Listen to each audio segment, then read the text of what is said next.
नमस्कार दोस्तों, आज के इस वीडियो में मैं बात करने वाली हूँ बिहार लाइब्रेरी वैकेंसी का जो सिलेबस है और जो एग्जाम पैटर्न है उसके बारे में मैं आपको A to Z इन्फॉर्मेशन देने वाली हूँ। और प्लस में आपको ये सिलेबस और ये एग्जाम पैटर्न आपको मेरे टेलीग्राम चैनल पे मिल जाएगा, जो कि अभी आपको स्क्रीन पे दिख रहा होगा।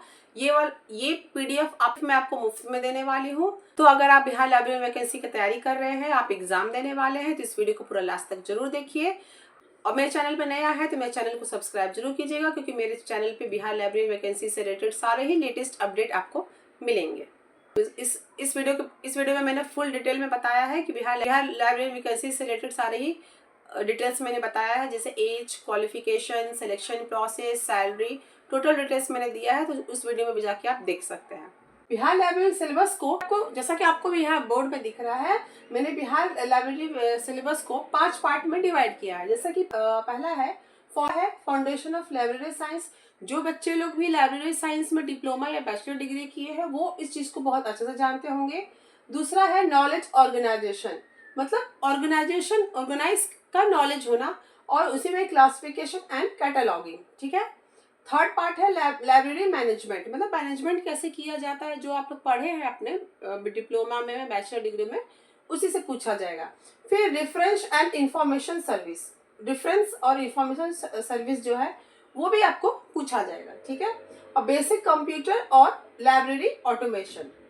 ठीक है। तो ये 5 पार्ट है जो लाइब्रेरी साइंस को हमने डिवाइड किए हैं, और इसी 5 पार्ट्स में से आपका जो सिलेबस है, जो एग्जाम में आने वाला है। ठीक है। तो चलिए अब हम लोग बिहार लाइब्रेरियन वैकेंसी का एग्जाम पैटर्न को बहुत आसान भाषा में समझते हैं। देखिए, बिहार लाइब्रेरियन की जो एग्जाम होगा वो तीन पार्ट्स में होगा। ठीक है। पहला पार्ट जो है आपका एलईटी एग्जाम होगा। ठीक है। एलईटी को हम कह सकते हैं लाइब्रेरियन एलिजिबिलिटी टेस्ट। ठीक है। और ये जो आपका होगा, ये टोटल आपका 150 क्वेश्चन होगा, एक क्वेश्चन 1 मार्क का। ठीक है। तो और उस 150 क्वेश्चंस में आपका 100 क्वेश्चन जो होंगे वो लाइब्रेरी साइंस से होंगे। और लाइब्रेरी साइंस का जो देखो सिलेबस मैंने यहाँ पे आपको बताया ना, 5 पार्ट में करके, इसी 5 पार्ट्स में से आएंगे। ठीक है।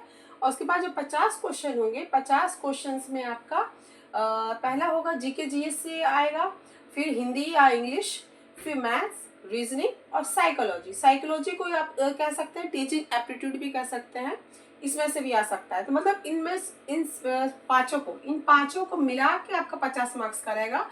इसमें से कुछ 2-3 मार्क्स का ये हो सकता है, 12-13 का ये हो सकता है, या हो सके तो 10 इससे पूछे, 10 इससे पूछे, मतलब टोटल मिला के 50 होंगे। और अगर हम बात करें कि आपको इसमें से कितने लाने होंगे, इस 150 क्वेश्चंस में 150 मार्क्स में कितने लाने होंगे, तो मैं आपको बता दूं कि सबसे पहले तो ये बता दूं कि इसमें कोई नेगेटिव मार्किंग नहीं है। ठीक है। इसमें कोई भी नेगेटिव मार्किंग नहीं है। दूसरा कि आप अगर जनरल कैटेगरी के हैं तो आपको 50% मार्क्स, इसका मतलब कि 150 मार्क्स में आपको 50% यानी 75 लाना पड़ेगा। और बाकी के जो रिजर्व कैटेगरी है उन लोग को 45% मार्क्स, इसका मतलब कि 150 में 68 आपको लाना पड़ेगा।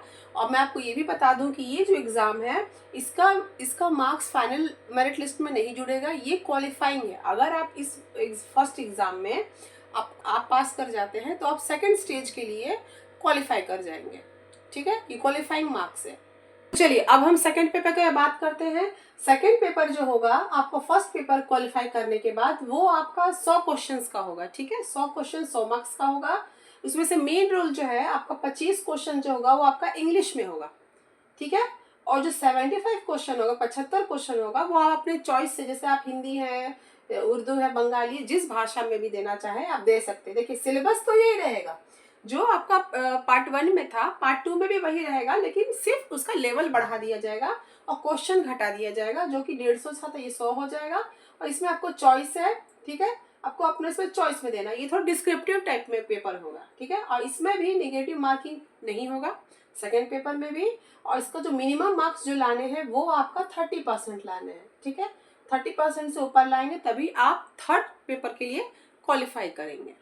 बिहार लाइब्रेरियन सिलेबस का पैटर्न का थर्ड पार्ट, जो मेन पार्ट है, उसके बारे में बात कर लेते हैं।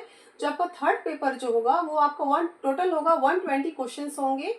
यही फाइनल आपका मेरिट लिस्ट बनाएगा, यही आपका फाइनल एग्जाम है। ठीक है। जब अब आप पहला पार्ट 1 पार्ट 2 एग्जाम दे देंगे तो पहला फर्स्ट सेकंड पेपर दे देंगे तो अब थर्ड पेपर में आपका जो क्वेश्चन होगा वो 120 क्वेश्चन होंगे।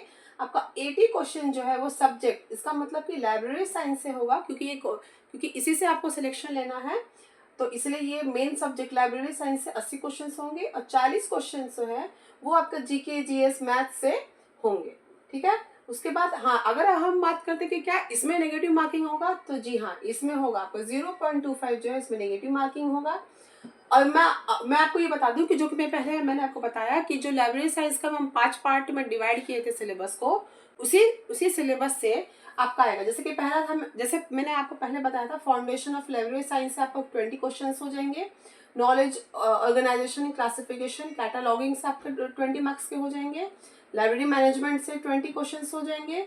आपका रेफरेंस एंड इंफॉर्मेशन सर्विस से 10 के, और बेसिक कंप्यूटर और लाइब्रेरी ऑटोमेशन से आपका हो जाएगा 10 मार्क्स। तो टोटल आपका कितना हुआ 80। तो ठीक है, तो ये 80 क्वेश्चन यही आपका लाइब्रेरी साइंस से आने वाला है। अगर आपको ये पूरा डिटेल में सिलेबस एग्जाम पैटर्न चाहिए तो आपको मेरे टेलीग्राम चैनल पे ये आपको पूरा पीडीएफ मिल जाएगा, और टेलीग्राम चैनल का लिंक आपको मेरे डिस्क्रिप्शन बॉक्स में मिल जाएगा। ठीक है, तो वहाँ से आप ज्वाइन करके ये जो आपका सिलेबस है, ये पूरा जो आपका एग्जाम पैटर्न है, वहाँ से आप डाउनलोड करके अपना तैयारी कर सकते हैं। तो मैं उम्मीद करती हूँ दोस्तों कि बिहार लाइब्रेरियन सिलेबस का मैंने A to Z आपको इन्फॉर्मेशन दे दिया है। फिर भी अगर आपको कोई डाउट है तो आप मेरे कमेंट सेक्शन में जाके कमेंट कर सकते हैं। हर एक प्रॉब्लम का, हर एक क्वेश्चंस का मैं जवाब दूंगी। वीडियो अच्छा लगा हो तो वीडियो को लाइक कीजिएगा, अपने दोस्तों में शेयर कीजिएगा और मेरे चैनल को सब्सक्राइब जरूर कीजिएगा। Thank you.